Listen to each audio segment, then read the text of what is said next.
Okay. It's really cold here in Canada.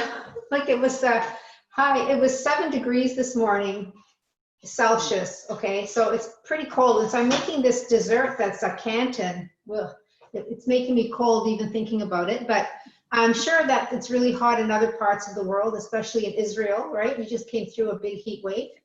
So I'm going to talk a little bit. Oh, I don't know how to put things up on the screen. So I can give you my email address, and if you want the recipes, you know, if you want to print out of the recipes or any other information, I'll send it to you if that's okay. So my email address is Alice C.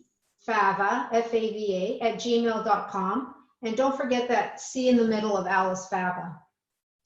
So,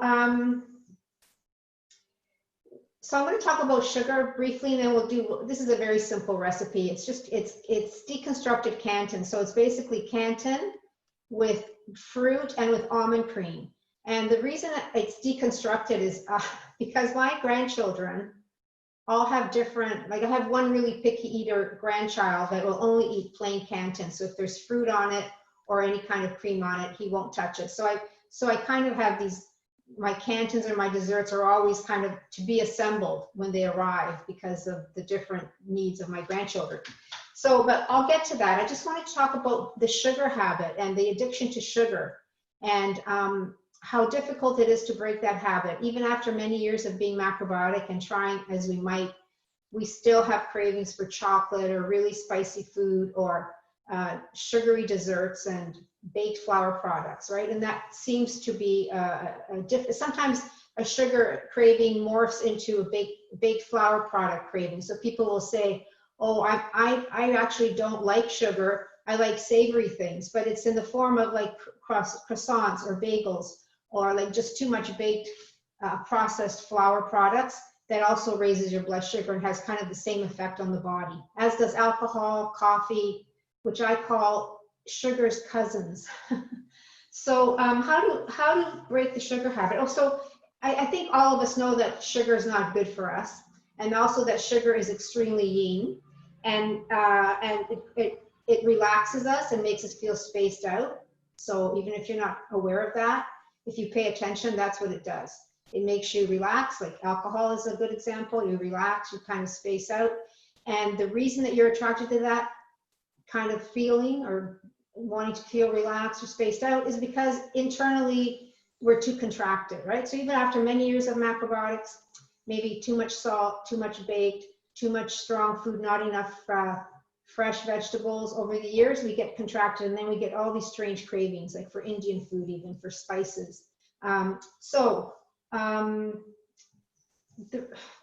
think the best way to deal with this sugar craving is to make sure that you have a lot of sweet foods in your day-to-day cooking. So the most mild sweet would be in the form of vegetables, like sweet vegetables, sweet vegetable drink.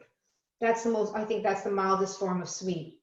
Then you can, like my book is organized in terms of, the recipes are organized from the mildest sweet to the strongest sweet recipes. So one mistake that we make is because in the beginning, we don't taste the sweetness in the sweet vegetables, and we don't taste the sweetness maybe in just a baked apple. And so we don't have them. Instead of including them in our diet, even if we don't crave a baked apple or a sweet vegetable drink or a Canton, we exclude the sweetness, and then we have a big craving and we go and, you know, we want a chocolate brownie. But if you start including mild sweet in your diet every day, like medicine or like part of a meal, even if you don't crave it, you'll find that your cravings for the extreme harmful sweets will diminish. Okay, it took me many years to learn that. I didn't have any time for the mild stuff. I just went for when I was making desserts, I went for the baked stuff, the chocolate. You know, there's always, in macrobiotic books, there's always recipes for baked cakes and for things that are very close, even in sweetness, to regular desserts. So that's where I would hang out. And it took many years to realize that if I just included more mild sweet every day, like hot apple juice in mid-afternoon, or maybe twice a day, use rice syrup in your in your desserts, or in your, have ame-kuzu, which is rice syrup and just maybe apple juice or water with a bit of kuzu, and that it's mildly sweet and very relaxing, and it also will curb your need for stronger sweets down the line. Okay, so the other thing I wanted to mention is that willpower, right? So willpower has very little to do with your food cravings, really. We basically have these cravings for sugar or sweets because we're too young or too tight and constricted. And that comes as a result of that, as I just mentioned, from eating too much salt, baked flour products, not eating meals on time, chaotic eating, all kinds of things like that. It also comes from your environment, you know, especially since this lockdown. I realized how many hours I spent on the road in my car. I filled up my car, my gas tank one time in these past 3 months. And so driving, congestion, deadlines, work deadlines, exams, all that kind of pressure, that also creates tightness in us, right? And sometimes we overlook the external sources of stress, which also makes us tight. And Micho used to say that it's not you that's craving the chocolate donut today. It's the salmon, the barbecued salmon that you ate last night that has the craving. So your cravings come as a result of your blood quality. It's not really about you, right? So by emphasizing willpower or lack of willpower, what happens is that we create sort of self-loathing. We think, oh, we're not good enough, we're not strong enough, we're not practicing properly, and we beat each other up. That's the wrong approach to it, because it's really not your willpower. Your willpower is not going to stop your body from trying to really to maintain like a nice balance so it can function without feeling discomfort, right? So if your condition is healthy and you're too tight, you're automatically going to go for something extreme. So they take that as a sign of health. Okay, so, and feel free to interrupt and ask me questions as I go, because I'm okay with that, unless it creates a problem.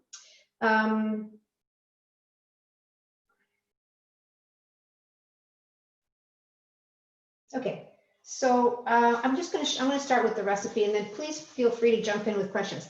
This is, I'm making a basic canton with agar-agar. Everybody knows agar-agar. It's little flakes that we use to make gelatin with.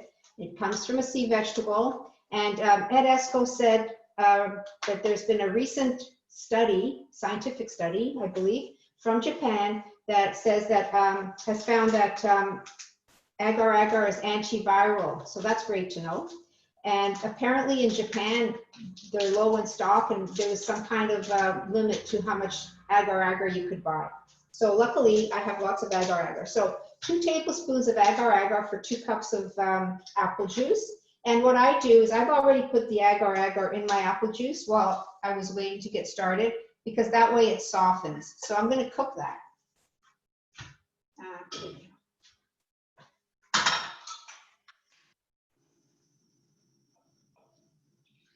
You can't see inside this pot, right? No. Anyway.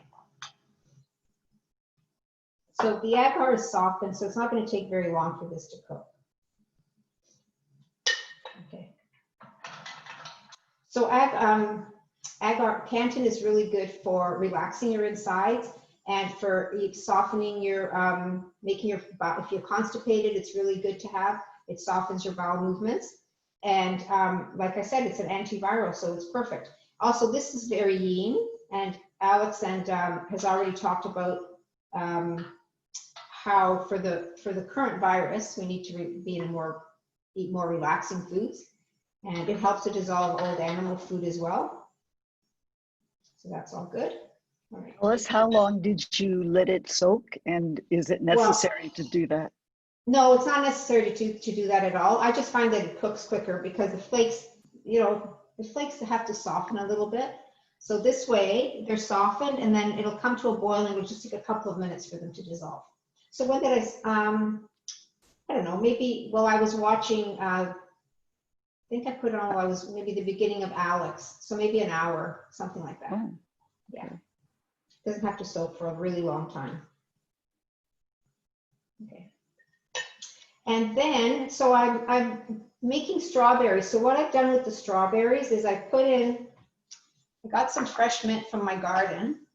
So, and I put a few leaves in with the sliced strawberry and a pinch of salt, of sea salt. So that they've been kind of marinating, again, for about an hour. So they're starting to release some of their juice and they should become sweeter. Now these strawberries are not in season here in Canada. So these strawberries were organic strawberries, but they were really gigantic and they didn't have very much taste. So you might, if that depends where you live, but if that's the case, then you might want to kuzu the strawberries, like use a little bit of apple juice with some kuzu and then dissolve the kuzu in the pot, and then add your fruit, and maybe you might even need a little bit of sweetener, depending on how ripe the fruit is. So I prepared that the kuzu strawberries last night, and that's what I'm going to use when I put this dessert together. But you can use fresh strawberries. These just don't have any taste today. Okay, so my agar-agar is coming, my apple juice and agar-agar. Oh, and I put a pinch of salt in here as well. Oh no, I didn't put a pinch of salt. I meant to put a pinch of salt. Oops. So just a tiny, tiny pinch of salt.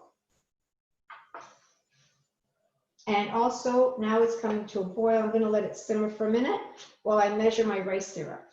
So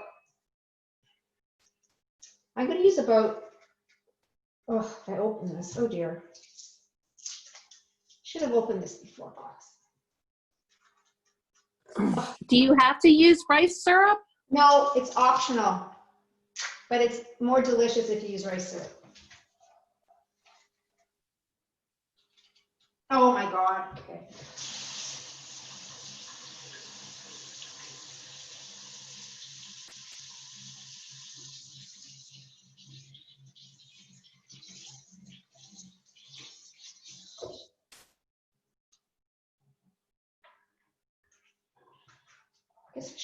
I should have tried to open this before class. I always make sure that my lid is perfectly clean before I screw it back on for rice syrup. I kind of wash it out so it's easy to This is a brand new jar. This is yes. Brand new. Gotcha. Yeah. Fresh from the store. Okay. Oh, okay, never mind. Let's see, I have another one in the cupboard.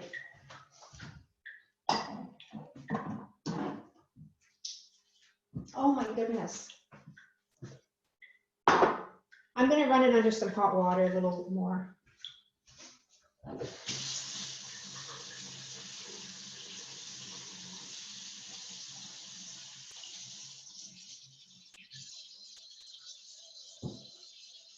Ah. Ta-da. Got it. Okay. So you don't have to use rice syrup, obviously, but I'm planning to take this to my grandchildren, so put some rice syrup. Oh, I'm using about a quarter cup.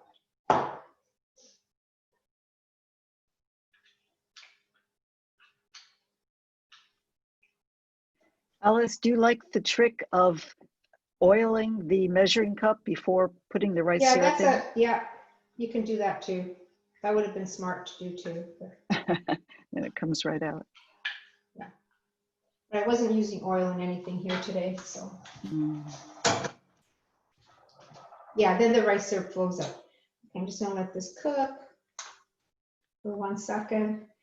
Now, of course, you can add your fruit right in here. Then it wouldn't be deconstructed Canton.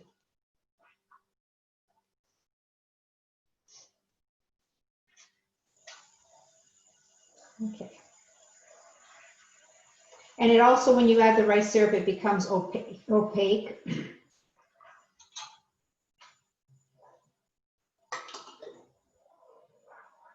Okay. Okay, now it's dissolved.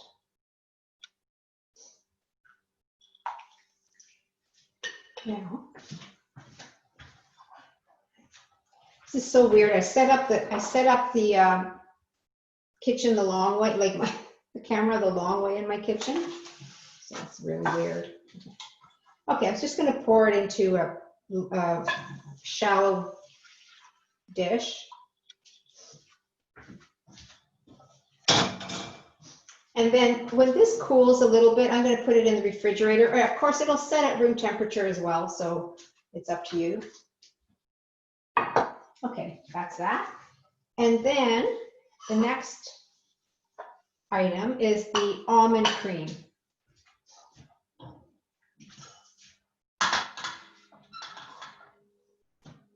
So there's two ways of making almond cream. The traditional way, which is from scratch. You can use, the recipe's in my book, but you take whole almonds and you boil them, and then you take the skins off, and then you blend them, and then you take out, you make the almond milk from there, and then you use that almond milk to make your almond cream. So I think that the traditionally made almond milk is way more delicious than using store-bought, but this is instant almond cream. And I'm using store-bought almond milk, which I rarely purchase, and my daughter bought it for me. It's unsweetened, but it had a number of other additional ingredients in there, which I threw away. I threw away the box now, but it had vitamins and some oil and a couple of other things, not guar gum, the other one, some other kind of, probably because it's smooth. You see, there's no sediment on this, so I guess it makes it smoother. Anyway, it's perfectly fine. So I'm just going to use 1 cup of almond milk.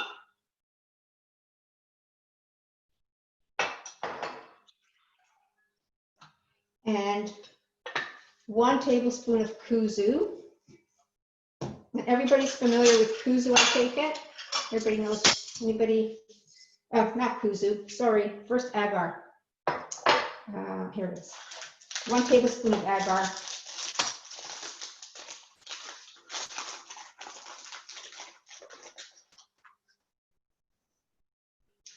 Okay. And then I'm going to dissolve a little bit of kuzu in cold almond milk.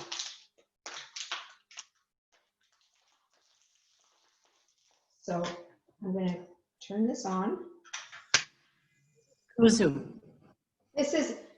There's agar, 1 tablespoon of agar in the almond milk in the pot, and you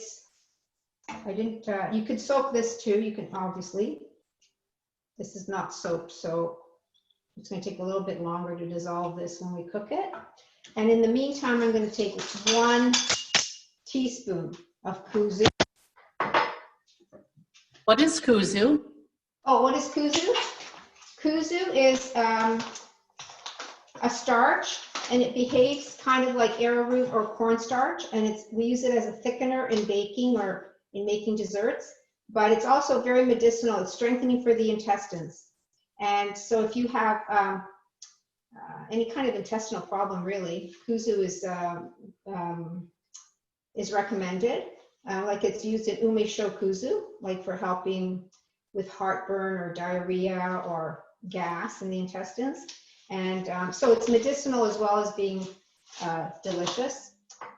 And you can substitute, if you don't want to use kuzu because it's kind of expensive, you can substitute arrowroot powder for this.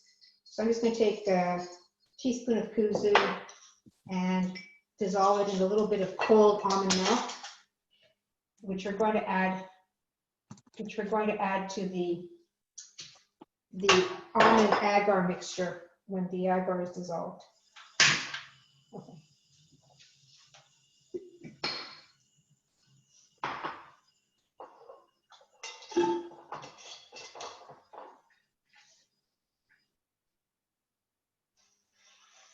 Okay, so that's just gonna take a minute to cook.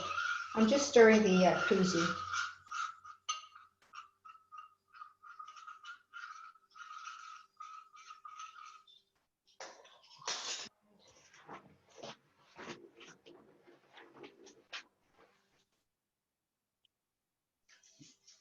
Adding a tiny pinch of sea salt here too.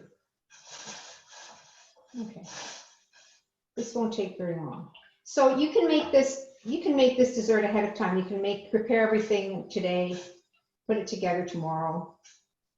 Because these things have to set at room temperature or in the refrigerator. Okay.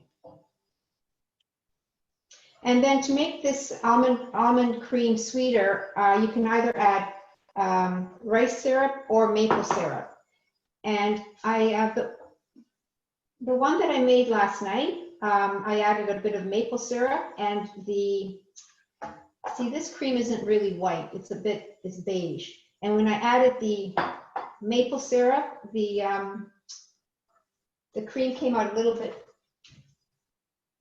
darker brown, like darker. It's darker. It's not like a cream. So I'm going to try to put rice syrup in here, in this one, and see if it makes a difference in the color. Okay, so this is boiling. I think no, just another second. Oh, it smells so good.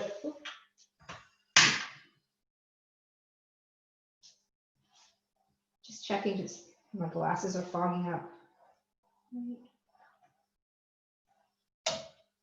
So depending on your condition, you might want to just use a tablespoon of rice syrup in here.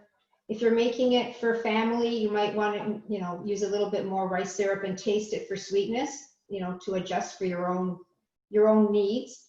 You don't have to put any rice syrup or any sweetener in the Canton that we made previously. So,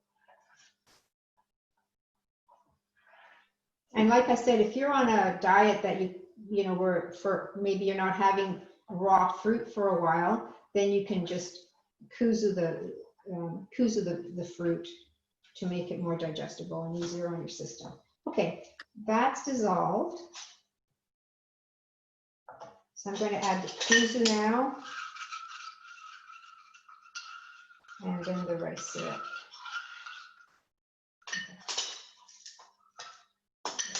Make sure your kuzu is dissolved, otherwise you're going to be lumpy. Okay. And I'm just going to stir it. I'm going to stir until it becomes, let's see, this isn't going to become translucent because the almond milk is opaque, but I'm going to stir it until I feel like the texture becomes smoother and a little heavier. And that means that the kuzu is cooked. And while this is simmering, I'm going to add some rice syrup. I'm going to eyeball it. Oh, maybe oops. Okay. Let's see. I'm going to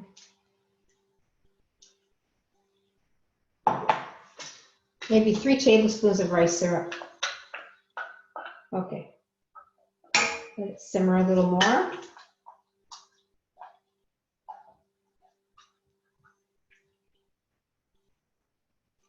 Do any of you have problems with, not problems, but find that you have cravings for sugar or other things like spices or coffee or that have not abated over time? No one wants to admit it. Yes, I've been macrobiotic for almost 40 years, and less and less and less. When I eat a really balanced macrobiotic meal, I almost never have a craving. But if I do, and I don't even know if this is not a good thing, but I'll eat a date. I get these dates not with sugar, so that I don't know if they process, not sugar, excuse me, coconut. And I'll just eat one, and that kind of does it for me. But interestingly, I haven't made Canton in years, and I just made it last week, just plain, just like you're doing, 1 tablespoon to apple juice, and I poured, I didn't add anything else, and I just poured it over strawberries and blueberries. Yeah. And I've been eating that, and it's very ironic that I'm seeing this now because I haven't eaten it in years. Yeah, I know. We forget about certain basic things, right? Right. I don't know why we forget. Okay, And this it's is, refreshing. yeah, and it's very refreshing. Yeah, so I could have just put these strawberries at the bottom of the dish, and then poured the apple juice agar on top of it. And there's your Canton. So I'm going to pour this into a glass container now. Yeah, and the color is much nicer. So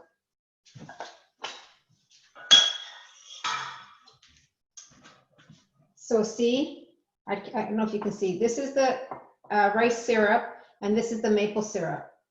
So the rice syrup looks nicer in terms of presentation. Okay, I think that's it for the cooking. So I'm going to put this away.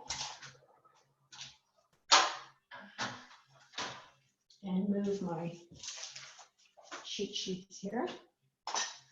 Okay, so I'm going to put this aside. This you can refrigerate this as well, and then, oh, you know what, I didn't put the lemon zest in the Canton, so I'm going to do that now.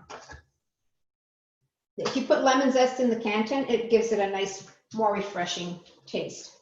So.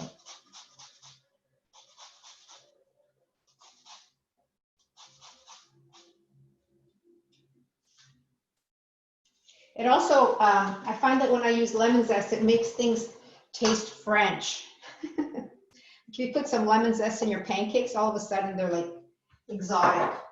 Okay, so now, so this is the cooled down almond cream. So this was in the refrigerator overnight. And now what we have to do is whisk it. But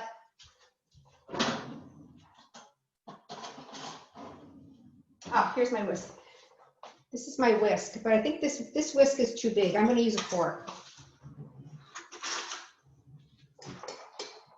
So you could use a blender as well. So what this does, it makes it creamy-ish.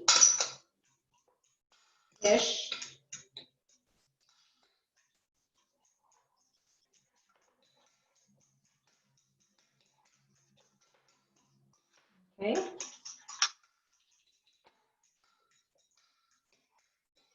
It's too small an amount to use an immersion blender, so it's too small an amount for my big fat whisk. So I'm just use this fork. So if you're making a larger amount, you can put this into a food processor or a bullet. Give it a quick blend to make it creamy. Okay. Okay, that's creamy enough. And then I have there's not enough room to put these things.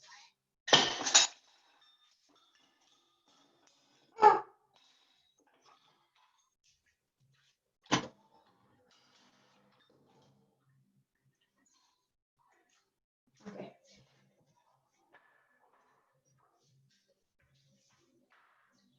So here's the Canton that I made yesterday, and now I'm going to cut it into cubes.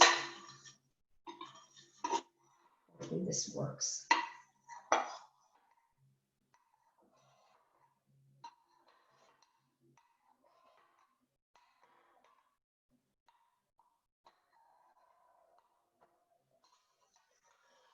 Okay, see, nice cubes. You can make them any size that you like, and I'm going to put them into a nice bowl.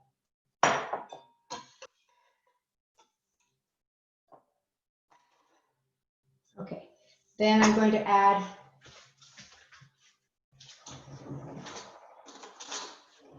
so these strawberries I cooked last night, and I kuzu'd them, so they're not raw. My strawberries were just not sweet enough, but I used a little bit of kuzu, and I put the strawberries in, cooked them for a minute, and I added a little bit of rice syrup to this because these strawberries were not sweet. So I'm going to just put them on top of the cubes like this. And then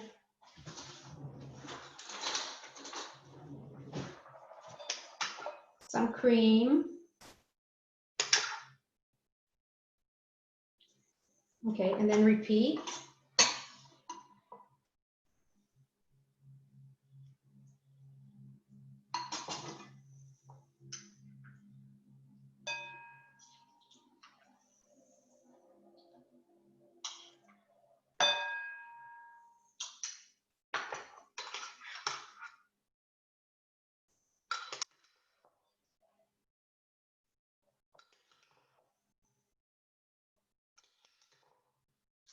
And some more cubes.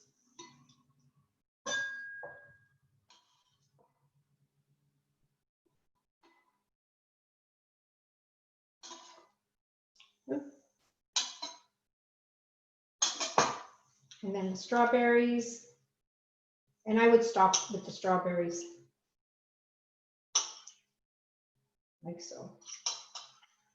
Now, ta-da, there you go. So there's your macrobiotic trifle. Can you see it? I can't see it because I don't have my glasses on. I can't see what's on the, okay, yeah, there. No, here. Okay, very simple and very delicious. And, oops. And very refreshing. So you can add, if you like, a bit of mint. There you go.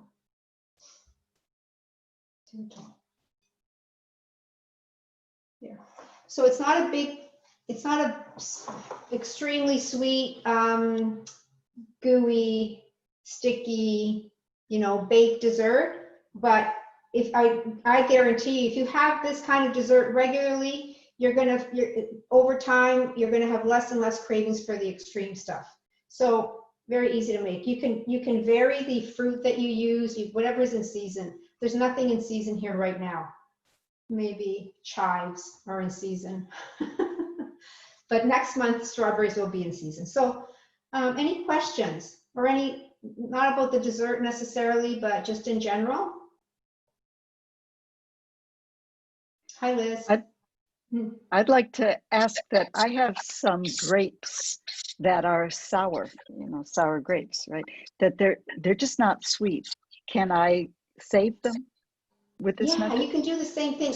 So if you kuzu them, add a little bit of salt. You can even just maybe slice them, a little bit of salt, see what the taste is like even just after adding salt.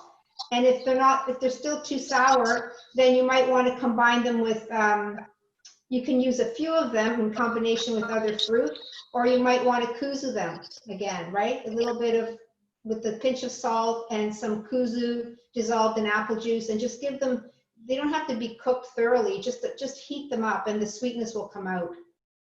So yeah, you can save fruit, you can make it sweeter. And you can also use like a variety of fruit in here. It doesn't have to be one strawberry or blueberry. You can use berries and peaches and all kinds of things. And children really like this. This is why it's one of my favorite desserts, because kids, all children love Canton. So they all love it. I have a question about the sweet veggie drink. If you're using that as a mild sweet, can you have it every day, or is it weakening if you do that?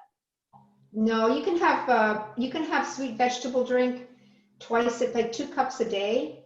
And then what I found happened, the times that I've taken sweet vegetable drink, what naturally happens is after a while, you just don't, like after about 3 weeks, I would say, I took it medicinally a couple of times. After about 3 weeks, you don't want it anymore every day. Like it kind of just naturally tapers off, but no, it's not weakening at all. Thank you. Okay. What was I gonna, there's other things that I wanted to say that. Alice, I Yes. made your dew keeping apple raisin dessert. It was delicious. Really? Okay. Yeah. And I was surprised how sweet it was. Well, it also is a function of, the sweetness is like, how sweet things taste to you is a function, again, of what your condition is like and what you've been eating. So I Yeah. know that, Liz, you've been eating really simply for Yeah. quite some time. So something mild is going to taste very delicious to you and very satisfying.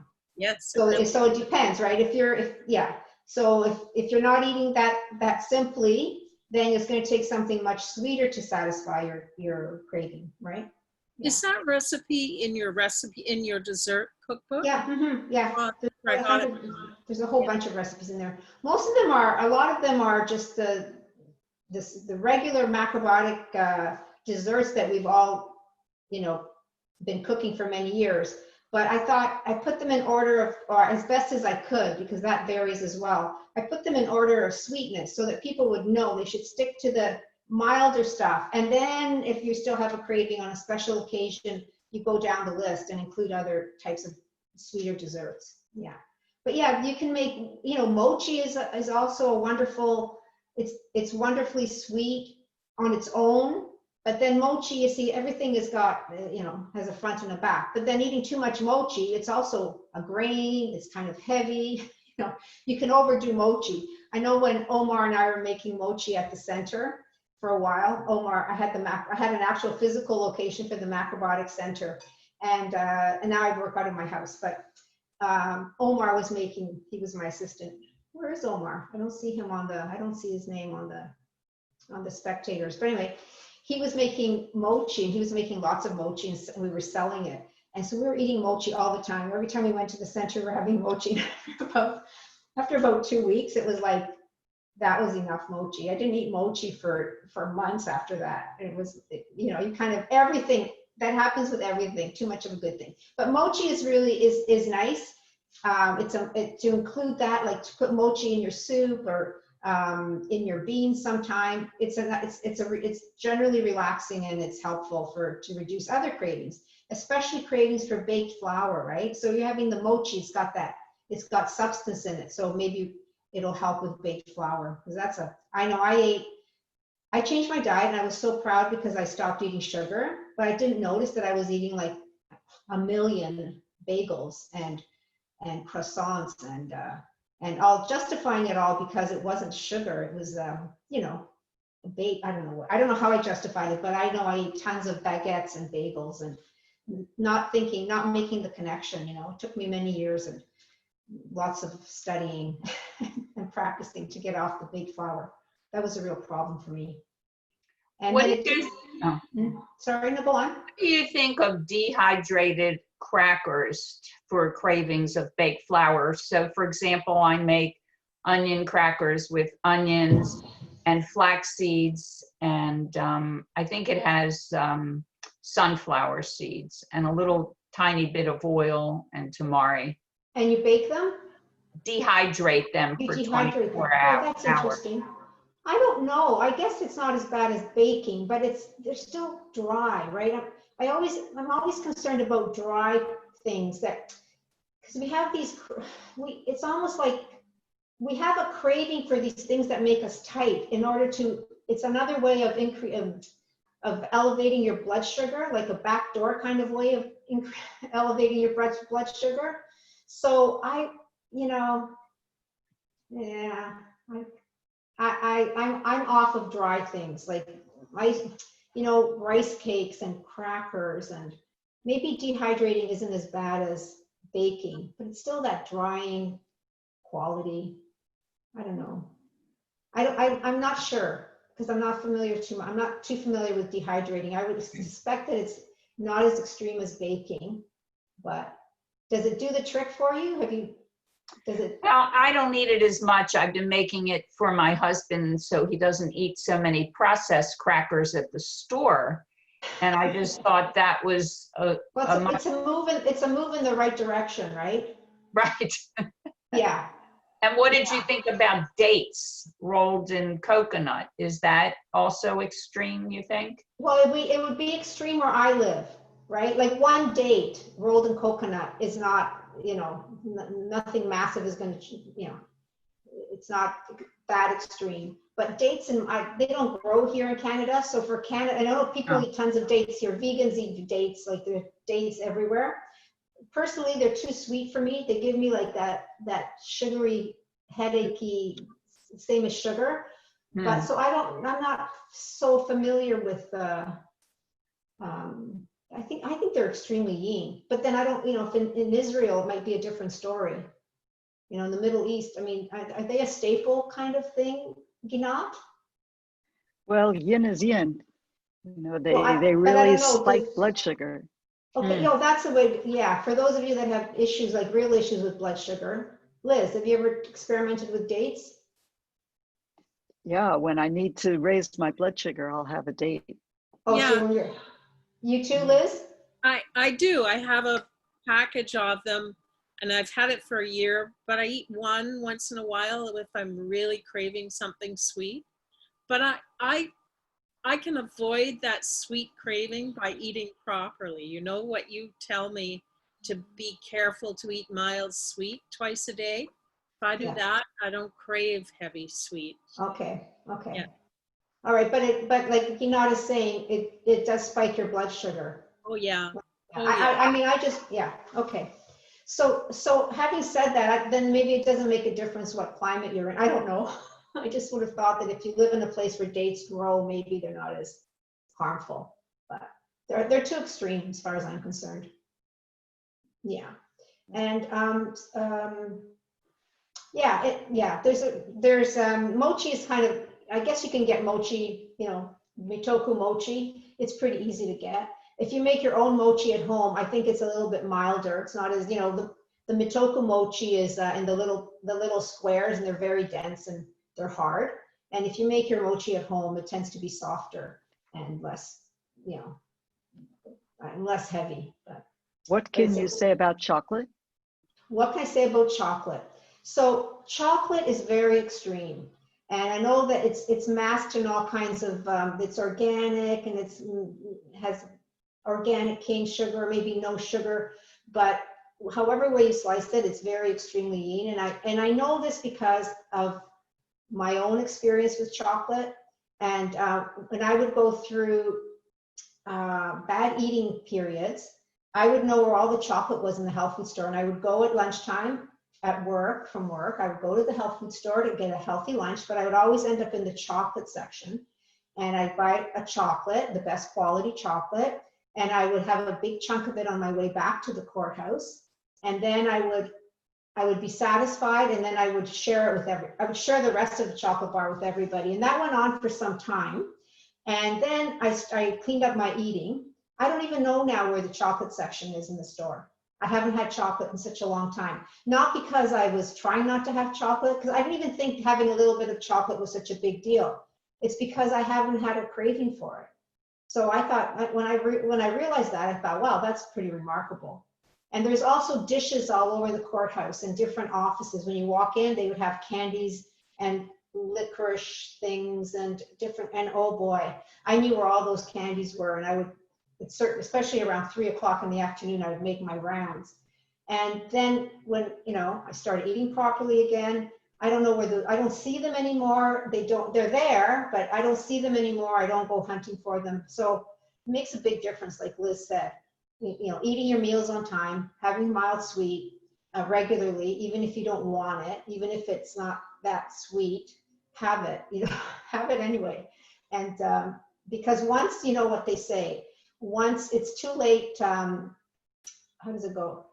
It's too late to dig a well when you're thirsty, right? Like once you've got that craving, like sweet vegetable drink is not going to do it for you once you've got a big craving for chocolate or for sugar, right? So you have to anticipate it. You have to always plan ahead, the motto for macrobiotic practice, right?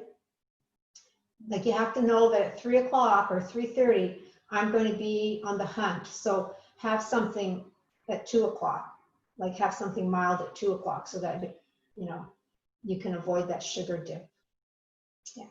So, and then hypoglycemia, I didn't want to get into a big discussion about hypoglycemia, but we're all hypoglycemic. Like our whole society is hypoglycemic. Everything that we do is in the modern kind of in the modern, people that are eating a modern diet are part of the modern world. It's like every kind of food choice is about how it makes us feel. It's not really about nourishment. It's about how do I feel and what do I need not to feel like this? So it might be a bag of Lay's potato chips, or it might be a can of, I don't know, what people do all these crazy things.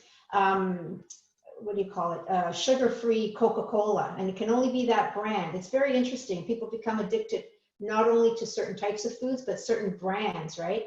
That has a certain chemical reaction in your body to make you feel good. So we're always maintaining this kind of ability to function without discomfort by medicating ourselves with food, right? So we go from extreme eating to, not we, modern society goes from extreme eating to extreme yang, and back and forth and back and forth. And so your decisions about what to eat are not based on their nutrition or what's good for you. It's based on how it makes you feel. You know, one common example is alcohol, right? Like you know, and you know the difference between having a glass of wine on an occasion and having to have a glass of wine at the end of the day to feel okay, right? So when you have to, or a coffee, same thing with coffee. It's okay to have a cup of coffee, once in a while, but when it kind of controls you and you have to have that coffee every day at the same time and from the same coffee shop, you know that that's a problem, and that it's making up for some kind of imbalance. So anyway, it's a big journey, and it's a big learning about yourself and your condition, and the things that you do to maintain sort of this equilibrium. And then in the meantime, you're depleting yourself, right? Is being stuck at home yin or yang? Is it more yang? Being stuck at home? Yeah, with the pandemic, like how is that affecting us? Well, since I've been at home, I've never felt better. I've never felt better. I feel very relaxed actually being at home. And it depends on your situation. I'm lucky. I have a backyard. I have I don't know. I have my dog. My grand dog is my company. I don't have to pick up grandchildren. I don't have to go to work. The few things that I've done work-wise have been on the telephone. I mean, how wonderful is that? I don't have to drive anywhere. My groceries are being delivered. I'm kind of going to be sad when this is over. So from my perspective, for me, it's been more relaxing. Now, for younger people, maybe it's just stifling and horrifying having to be at home, maybe with parents even. Maybe it's, that might have a yang effect on you. Depends on where you're at, right? Sometimes people have anxieties, but I mean, it takes 10 days, people's conditions, your condition can change in 10 days, in 5 days, in 3 days, right? So if you're experiencing if you're experiencing anxiety or boredom, you can change that with what you're eating, right? Having your meals on time and having proper lots of vegetables and having a routine, that goes a long way to taking the edge off of being isolated. I think that's my own personal experience. So don't want to impose that on I anybody. noticed my son lives in a small apartment and he's been in for like 2.5 months. And I noticed, like, I was just FaceTiming with him yesterday. And the time we were FaceTiming, he ate like a bagel and cream cheese, chips, bread, a sweet drink. Whereas before he was more balanced. And I'm wondering, and then he's been acting a little aggressive in his talk and everything. And I'm thinking it's the way that he's eating, and he's staying up really late at night and eating in the middle of the night. So that's all causing that. Yeah, so he's all off, right? Like I've been macrobiotic a long time, so it's not a big deal for me. I go to bed on time, I get up on time, but younger people, I noticed I saw somebody on a FaceTime visit the other day whose name I won't mention. And I'm like, whoa, he put on a lot of weight because being at home and, I guess cooking not macrobiotic food, but regular food and lots of pizzas. Apparently stores are out of flour. There's shortages of flour because everybody's baking at home. And even people, so yeah, and young people are going to just indulge. And if you go to the grocery store, I've been told people were stocking up on potato chips and nachos and things like that. So yeah, that's a function of being isolated. Is he working from home? Yes, he's working from home. Yeah. And does he And have he's a on the family? phone, and he's alone in his apartment, but he talks to all of us a lot. But Yeah, I yeah. just noticed a shift in him over Yeah. the past couple weeks in his food choices and his behavior. Yeah, it's probably getting to him. And it's really hard to work from home, especially if you're on a computer all day long. It's really it gets to people. It's hard. And then the poor families that are working from home with young children, like my children are. I think it's stressful, trying to take care of the kids and get your work done, and yeah. So I guess that makes you more young. So Alice, I'm going to invite anybody else with questions to go ahead. And meanwhile, thank you so much. It's just a pleasure. It's really Wow. been fun, and I appreciate what you brought to us. Well, thank you, but this doesn't look so appetizing, I have to Oh, say. I'll have it. It could have been more, anyway, you get the idea. You can create your own. I've got many Beautiful. ideas. I Okay. really thank you.